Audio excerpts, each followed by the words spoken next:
Bear with me as I provide the necessary context. I am a 26-year-old male who has always been close to my family. I used to live with my parents and older sister until I turned 18 and left for college. Growing up, I despised our hometown and longed to escape its confines. The only thing that ever brought me back was my family. They were my anchor. Even after my sister moved out, I would occasionally return and stay with her in her separate apartment whenever I visited town.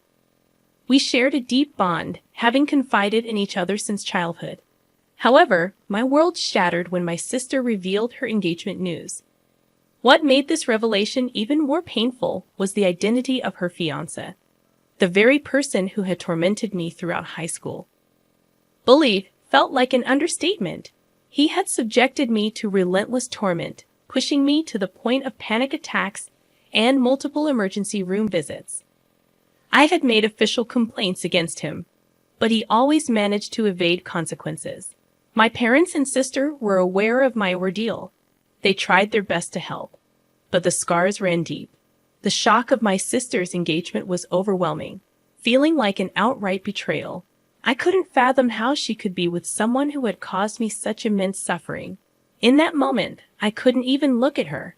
I fled our parents' house, desperate to escape the suffocating grip of panic.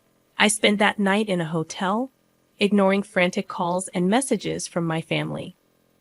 The next day, I decided to face my family, knowing they must be worried sick about me. I reassured them that I was physically fine, although emotionally shattered. My sister began to explain how she reconnected with her fiancé after returning to town. She claimed he had apologized for his past behavior, a hollow gesture considering the horrors he had put me through. What stunned me even more was the revelation that they had been together for over 3 years, a period during which she never mentioned him. I felt a surge of betrayal as I realized she had shared her life with my tormentor while keeping me in the dark. When my parents expressed their disapproval, I felt a glimmer of hope that they would understand my pain. To my relief, they sided with me, questioning my sister's judgment. She grew defensive, urging us to move on from the past, a plea I found utterly absurd given the trauma he had inflicted on me. She expected me to tolerate his presence at family gatherings, but I couldn't. I bluntly told her she couldn't marry him, regardless of how irrational or stubborn I sounded.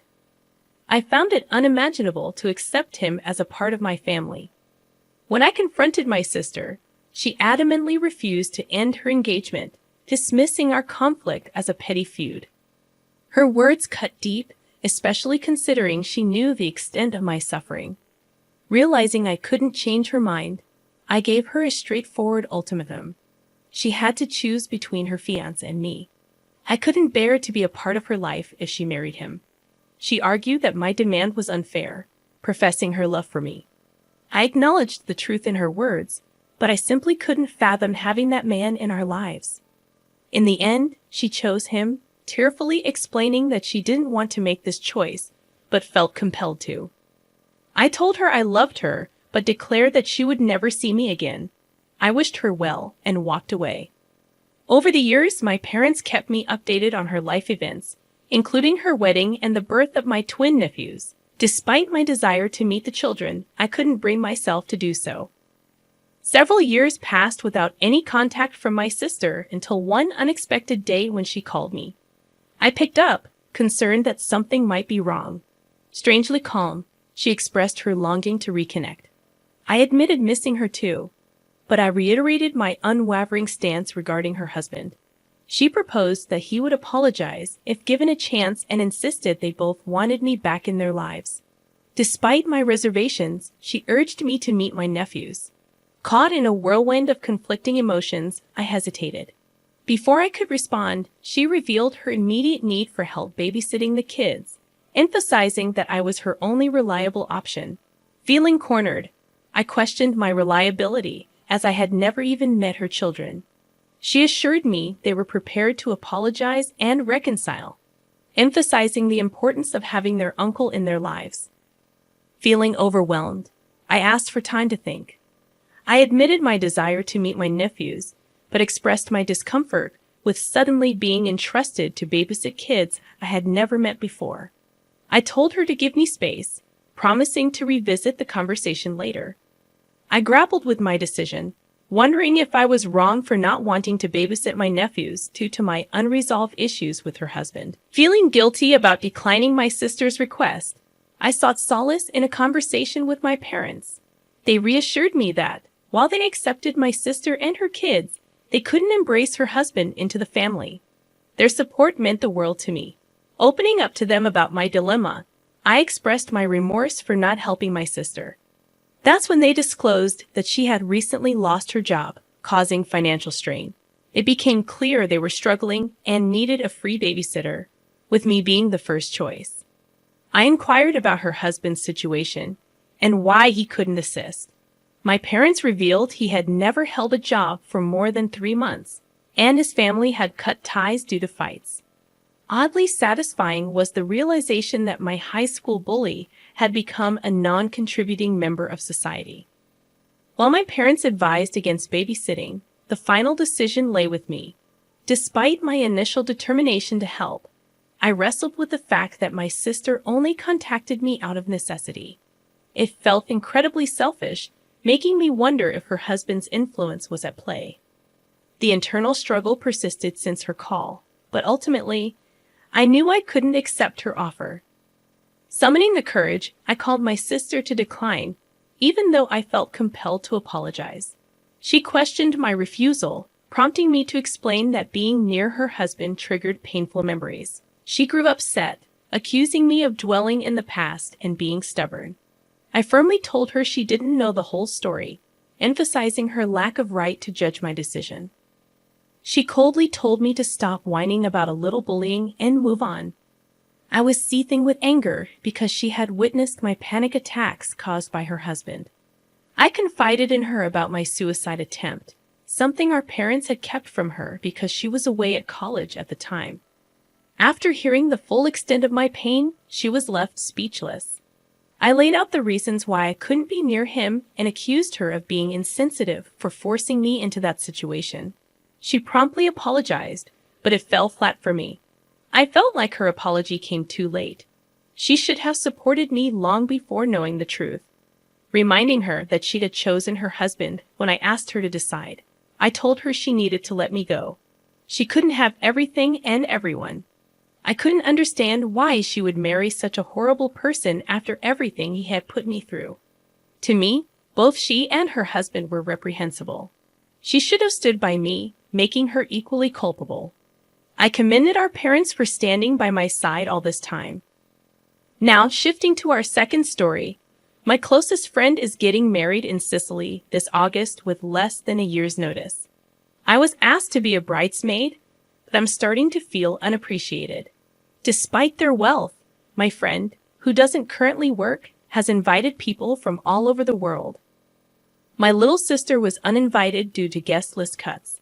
They chose a 5-star hotel for the venue, expecting guests to pay for their own accommodations from Thursday to Monday. Moreover, there's a Shabbat dinner, but the bridal party isn't invited because there's not enough space. When I raised concerns, the bride shrugged it off, saying it wasn't a priority for her fiancé, who cited the cost. She later posted about services being available at a price, making me question her appreciation for her guests' efforts. We wore our old gold jewelry and shoes. She didn't provide an itinerary or any planned events for the bridal party during the 5 days. This wedding was estimated to cost between $5,000 and $8,000 Canadian dollars, not to mention the week of unpaid time off work. She believed she only had to cover expenses for the wedding day and considered the rehearsal dinner a gift.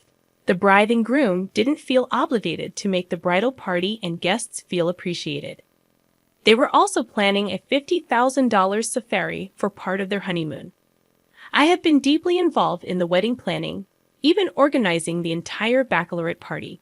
However, my efforts were marred when my friend relayed a negative comment from one of her friends about the baccalaureate location after I had already planned the trip. When I expressed feeling unappreciated, she did apologize, but it left me questioning my decision. Am I the asshole here? My friends' family and others are advising me not to go, considering the substantial cost of $5,000, plus a week of lost wages, and being entirely on someone else's schedule. They suggest I apologize with vague comments about wishing them the best but explaining I won't be able to make it. They're convinced that I shouldn't go, arguing that I shouldn't spend such a significant amount on something like this. Furthermore, taking time off or losing a week's pay for this event seems unreasonable. While I'm willing to go to great lengths for my best friend, it appears she's expecting too much without considering the financial impact on me. Hey, if you're enjoying this video so far, don't forget to hit the like button. Let's dive into our next story. I, a 31-year-old female, met Lisa, a 36-year-old female, in my accounting class, and we bonded as adult students. Lisa was severely behind on her homework due to a pipe break at her place. She and her 2 daughters had to shower at a hotel on weekends and make do with sink wash-offs during the week. Despite her challenging situation, she took on 7 classes this semester to graduate on time in May. She asked if I could stay with her at school for a homework session. I explained it was uncomfortable for me and invited her and her daughters over for a joint homework session and playdate at my home. She expressed her gratitude and said she would bring a pizza for the kids, planning to arrive at 6:30 p.m., excited to cook curry chicken and rice. I started preparing before her arrival. However, she showed up earlier than expected at 5:30 p.m. I had made enough for her, myself, and my neighbor along with their kids, who were fans of my cooking. I hadn't prepared anything for my son and my classmates' kids, as my son had expressed a preference for ramen, and she had mentioned bringing pizza. When she arrived, she immediately went upstairs to use the bathroom. It was slightly awkward, but I brushed it off. However, I noticed she hadn't brought any pizza, so I inquired. She explained she got her 2 daughters Wendy's instead. I asked her daughter's age, and she said 5, although she looked older and taller than my son. The mom corrected her, stating she was 3 and had a speech impediment. Despite noticing the kids asking for food, I didn't offer them my leftovers, thinking it wasn't my responsibility. Later, the kids expressed their reluctance to leave, and the mom asked if they could spend the night.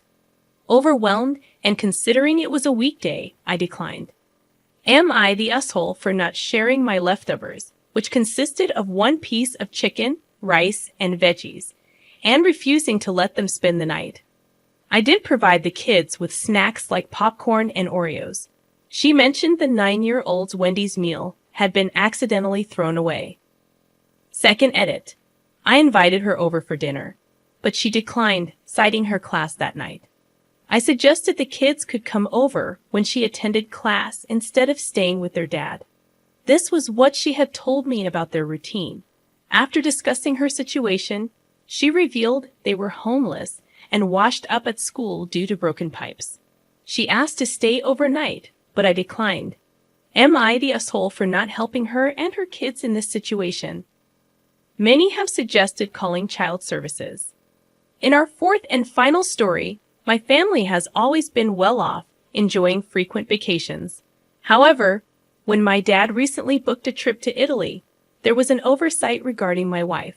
In a family group chat buzzing with excitement, I called my dad to thank him for including my wife, who had often felt left out. To my surprise, my dad informed me that he had booked the available seats, leaving no room for my wife. He hadn't considered her in his plans. I now realize many might consider this a mere mistake, but I disagree. This exclusion isn't an isolated incident. It's part of a pattern. My wife has been overlooked in various ways before. If it were genuinely a mistake, my dad would have made every effort to rectify it before the vacation was announced. My heart sank when I realized my wife had once again been disregarded. I glanced at her. She could sense something was amiss. That's when I firmly told my dad to give my seat to someone else. If she wasn't included, I wouldn't be going either. In the past, I used to find ways to include my wife, but I was weary of always having to advocate for her. They never did this to my sister and her husband. They were always included as a couple. But when it came to my wife and me, we always had to find our own way in, as if we weren't taken seriously. I decided I wouldn't do that anymore. This time, I drew a hard line in the sand. This man had the audacity to suggest that my wife and I could book our own flight and just meet them there. My response was a resounding no, and I hung up. Needless to say, my wife was in tears, upset but also relieved that I stood up for her. A couple of days passed, and my wife and I decided to embark on our own vacation to a more modest location. A large rental cabin with her family, who are incredibly supportive. When my family found out, they bombarded my phone with messages. My mom even called, telling me I was being unreasonable. According to her, it was just a simple mistake on my dad's part, and I could easily book a separate flight and plan an entirely different vacation with my wife. I explained to her that this was about the consistent exclusion of my wife from every family-related event since our marriage. My mom dismissed my concerns, calling me crazy and insisting I was overthinking the situation. Despite her words, I couldn't shake the feeling that there was more to this exclusion than met the eye. Thank you all for your overwhelming support. My wife and I had a heart-to-heart discussion about our next steps. We've decided to have a family meeting with my relatives this Monday and confront them head-on. We believe it's the best way to address the situation and seek honest answers from them. Many of you mentioned gaslighting, and we intend to learn more about it to protect ourselves better. I made a promise to my wife when we got married. She would always be my priority. I intend to keep that promise. Thank you once again for your support, and I hope to provide you with an update soon. Best wishes to all.